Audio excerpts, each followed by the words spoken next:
Welcome to WMRE's Common Area Podcast. This podcast is brought to you by the award-winning editorial staff at WMRE. Let's jump right into this week's podcast.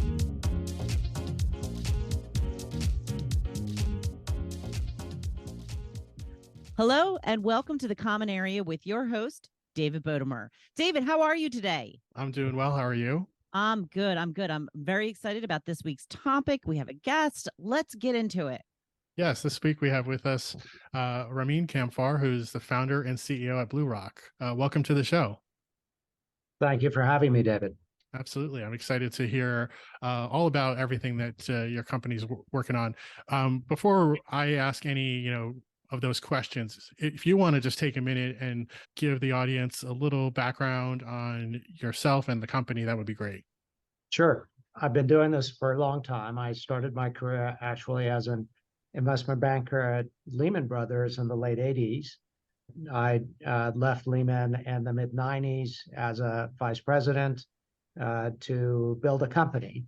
And that company, which was a startup when I started it, what I built ended up as Einstein Brothers Bagels. Okay. With 800 stores and 10,000 employees and $500 million in sales. And you may have seen them across the United States. We got to a size where I felt that my job was done in building it out to the early stages, handed it over to professional retail management, exited that. And it was after a break that I started Bluerock with a partner. And the idea behind Bluerock was what we saw was that the individual investor had lost the ability to access alternative investments. Normally, the individual would get it through their defined benefit pension plan at the corporation that they worked for, whether it was IBM or GM or GE or American Airlines.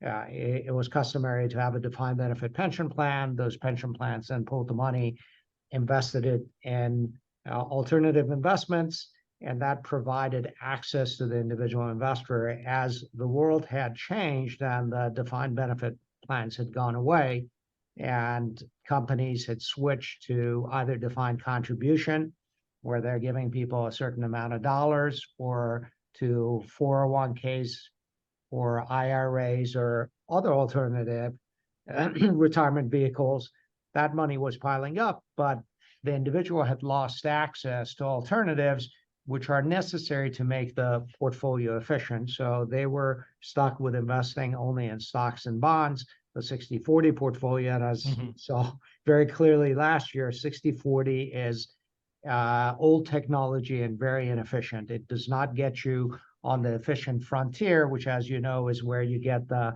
maximum return for any level of risk. To do that, you need to be able to access alternative investments. And we started Bluerock with a view that we would deliver the same access that you would have had as an investor if you had a defined benefit pension plan in a structure that people are familiar with, which is a mutual fund structure. So that was the thesis, with the benefits of mutual funds, which is low load, low fees, transparency, liquidity, and so on and so forth. So that was the thesis. And we've just celebrated our 21st year in business. And we have over 100,000 happy investors that have enjoyed our returns, and over $15 billion of assets under management. And at this point, you have a whole group of companies and different ways to invest. And can you talk about some of the, some of the structures that you're using? You mentioned mutual funds, but I think you're also in the interval fund space, and you have a REIT, and you have there's like a whole menu that you have, right? There is, David. I just mentioned the interval fund because we were the pioneer in that, and using the interval fund structure to do actively managed institutional real estate. But you're correct. The offerings generally fall under two broad categories. One is our REIT business. We have public REITs and we have private REITs that invest in directly in real estate. What kind of real estate? Well, we look for what we call up escalators. All real estate is not created equal. If you look at the major sectors, you have, for example, office, retail, apartments, and, well, I should say residential today, because it's apartments and single family, and industrial, which is warehouses. Now, two of those are up escalators. They have very long-term, strong demographic tailwinds.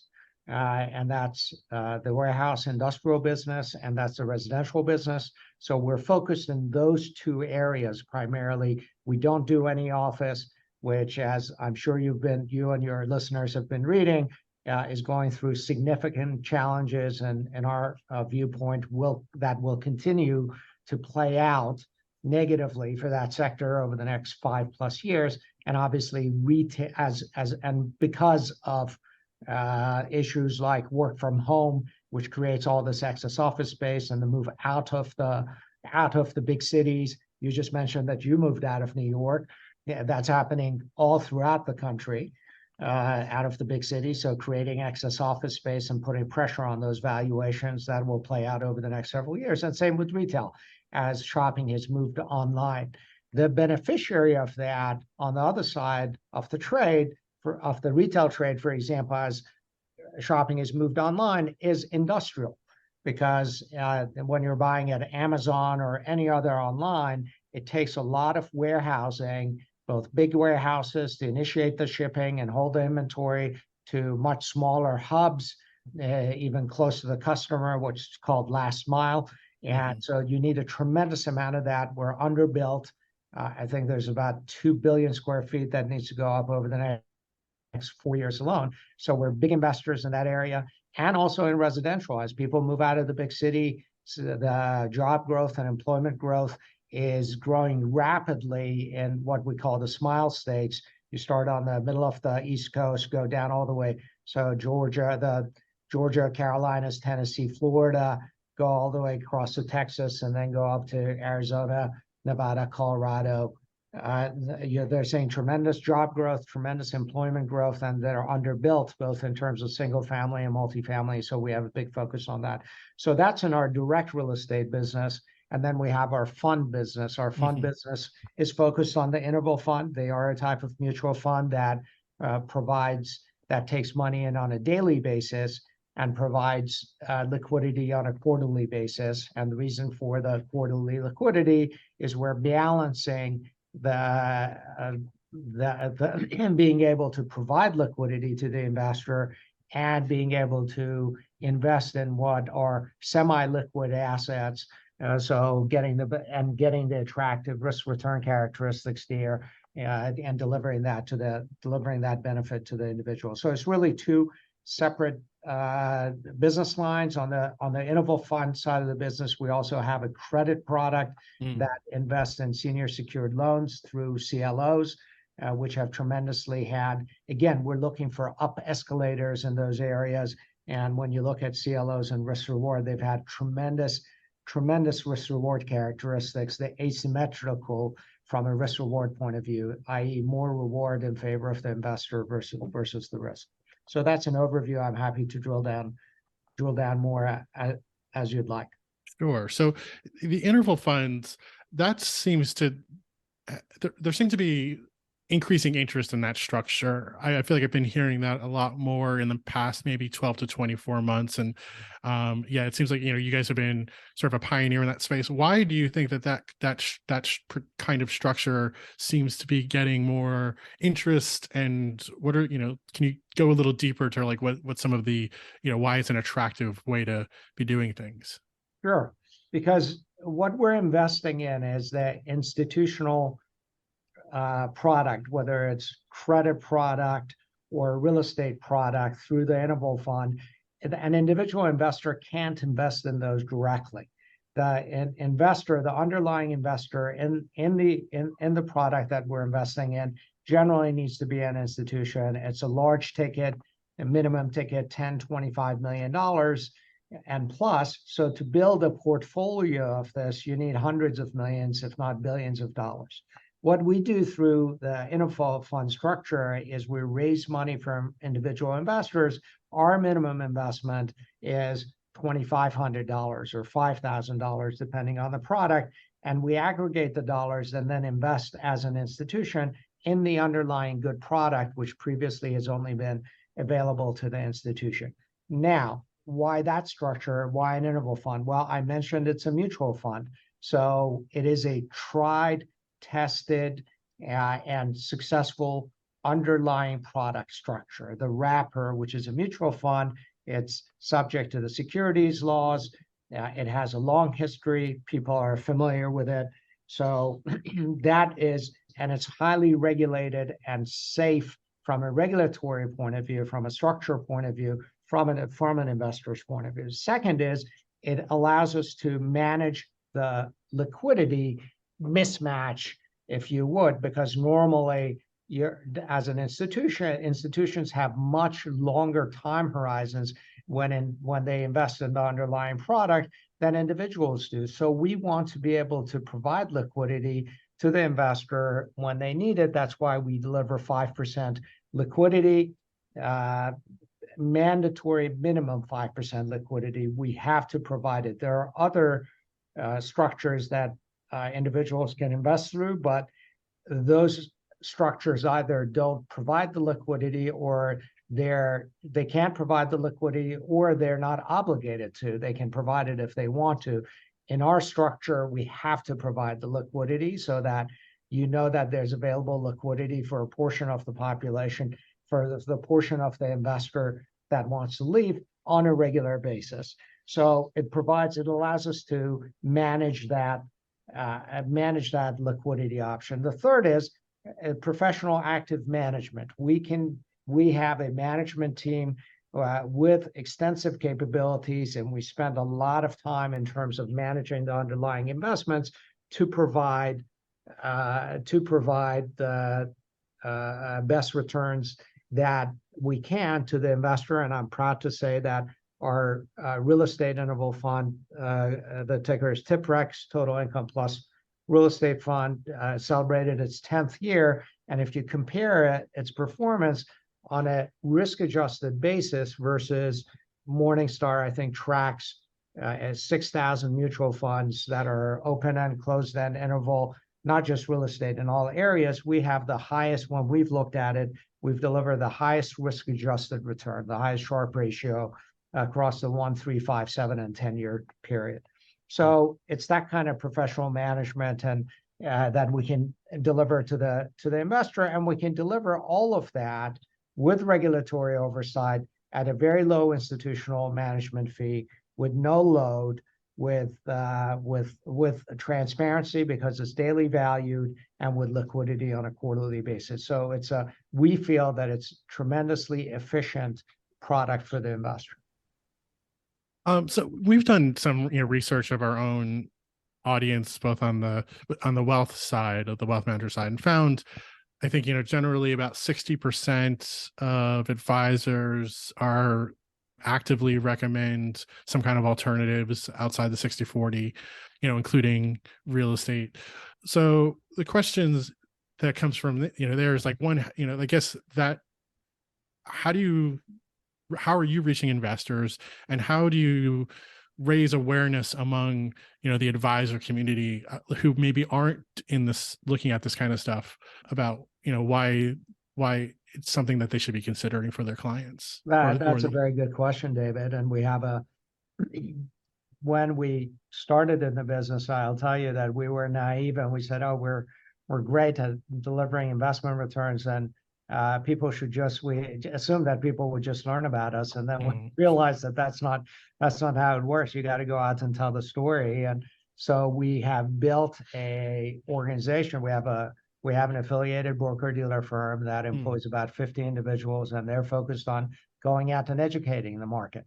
We don't deal with the retail investors, so it's called a wholesale broker dealer, but we have a team of 50, and that comprises of investor relations, due diligence, national accounts, and a wholesale team, internal desk, external desk. And we sign selling agreements with the underlying broker dealers who have the retail clients, and then our team goes out and educates it's really a matter of education. We're very focused on education, not just what our product is, but how it fits in the portfolio, how it moves the portfolio up the efficient frontier. As you know, when you go up the efficient frontier, it's like getting extra return for free at the same risk level.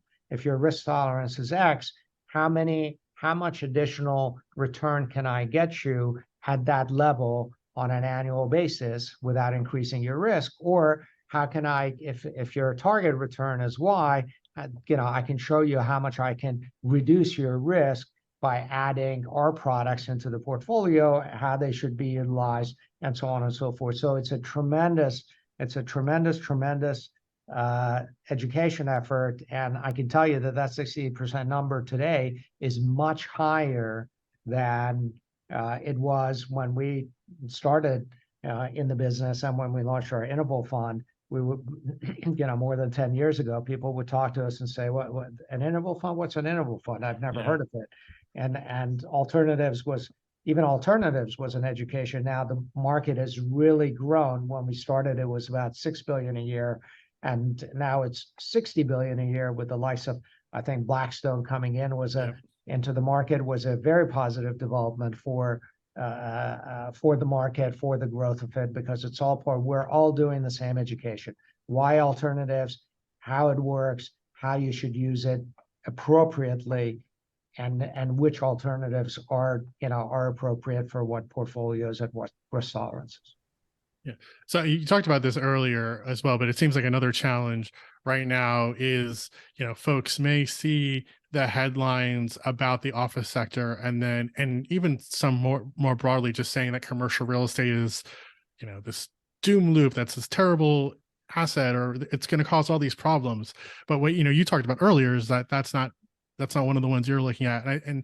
And that overall people may not appreciate that different kinds of real estate are not all performing the same at the same time, and that there's different narratives to each of these asset classes. So, I think you spoke very earlier just about why you're in the places that you are. But is that also a question that you get around misunderstanding what you're doing and, having to explain, residential, industrial are, these have these really good drivers to them, which is why we're in them, that kind of thing. Yes. Again, very, very good point. And I think part of the issue is the real estate industry. They really haven't done a good job of educating people as to what the terms mean. So people say commercial and residential. When I tell people I'm in real estate, people say commercial and residential. And I don't really know how to answer that, because they think residential is a real estate broker does single family homes, and commercial is everything else. Well, that's not the case. You really have four sectors, and the four key sectors, and some of them, and depending on the market, the geography that you're in, and depending on the sector you're in a very different cycle. We talked about up and down escalators. We look for up escalators, demographic tailwinds. So that's why we're in residential. The population of the United States grows every year, and that creates households over time. The households need a place to live. There's been a shift in tendency towards wanting to rent versus to own. Part of it is financial, because houses have gotten so expensive compared to incomes. Incomes haven't kept up. Part of it recently is mortgage rates, et cetera, So a very high tendency to rent, especially in the markets that we talked about, which are experiencing population growth and income growth, because people want to be mobile for their careers and not tied down, which owning a house does. So that's a very long demographic tailwind. And you can look out and say, okay, over the next 5 and 10 years, there's undersupply. We have 4 million houses short, or rental units, apartments, et cetera, short.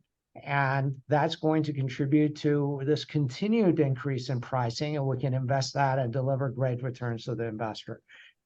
Same with industrial. As retail sales have come down, the stores, you look around and you see a lot of closed stores where that retail sales have gone up. They haven't gone down. Where's that moved to? It's moved to Amazon. It's moved to Walmart.com. It has moved to other places that people are buying online, and that will continue. So we're, again, short on warehouses. We look at that and we say, okay, we can deliver a tremendous return to investors. We wouldn't touch office. We haven't done office since 2007 because of work from home. Even before work from home, office had, significant challenges, and work from home has just destroyed that segment in our point of view. And retail, as I said, has been going through something that office will go through over the next 5 years because of moving online and so on and so forth. So it's not really commercial and residential. You have to look at the sectors, which is, as I said, retail and office, and then residential and industrial. And even then, there are times where the market peaks. We had a publicly traded REIT that we turned around and we sold to in 2021. We looked at market pricing for apartments. It was focused on apartments. We had 25,000 plus units, very attractive portfolio, but we're actively out looking for acquisitions, and the pricing didn't make sense to us. There was nothing that we could buy that was attractive. And we said, well, the textbook answer is we should go sell all our apartments and put ourselves out of a job, in that REIT. And that's exactly what we did. We turned around, we ran an auction, and we ended up selling it to Blackstone for $3.3 billion. And again, I'm proud to say that we delivered the highest total shareholder return of any public REIT, not just multifamily. There's 150 public REITs in the 1, 2, 3, and 4 year period, which is how public REITs are judged by. So you have to have a sense of the market, know when the pricing is getting too high, when pricing is getting attractive. Now pricing is getting much more attractive on apartments these days. We've built a large single family portfolio where we find pricing is attractive. We've built and we're continuing to build a big industrial portfolio. So you need to look at it. You can't just say commercial, residential, or real estate. Yes, office will have a lot of problems. And you're going to see a lot of headlines, negative headlines about office, about commercial real estate, but it's really, when you read it, it's about office over the next 5 years. Yeah. Well, we're being very careful about that with our own coverage, just because, I think we do have an understanding that it's like office, that commercial real estate is too broad a brush. And I think, when the going is good, it's like, it's easy to lump everything together, but it's in times like this when there's real differences in sectors that then comes back to haunt you by like maybe trying to have too simple of a narrative, when in reality there's, real estate's always been a local business, and it's always been driven by fundamentals, and different property types are going in, are not all linked together in the way that they're operating. All right. Well, we've been talking now for over 20 minutes. So you've given, I think given us a lot of your time. Before we wrap up, are there any, things that we didn't touch on, or any closing thoughts that you'd like to leave with the audience? No, I appreciate you having me on. And I think this is what you're doing is extremely important in terms of helping educate the investor base. It is really, at the end of the day, all about education. And so thank you for your efforts on that front. That's good. Well, thank you for coming on the show, and thank you for your time. Thank you for listening to the Common Area Podcast. Please like, follow, and share this podcast with your friends. For everyone at WMRE, this is Wendy McConnell, inviting you to visit wealthmanagement.com/real-estate for a wealth of knowledge. We'll talk to you soon.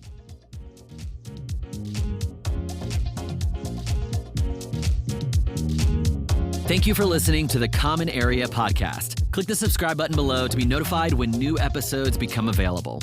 The information covered and posted represents the views and opinions of the guest and does not necessarily represent the views or opinions of WMRE or Informa. The content has been made available for informational and educational purposes only.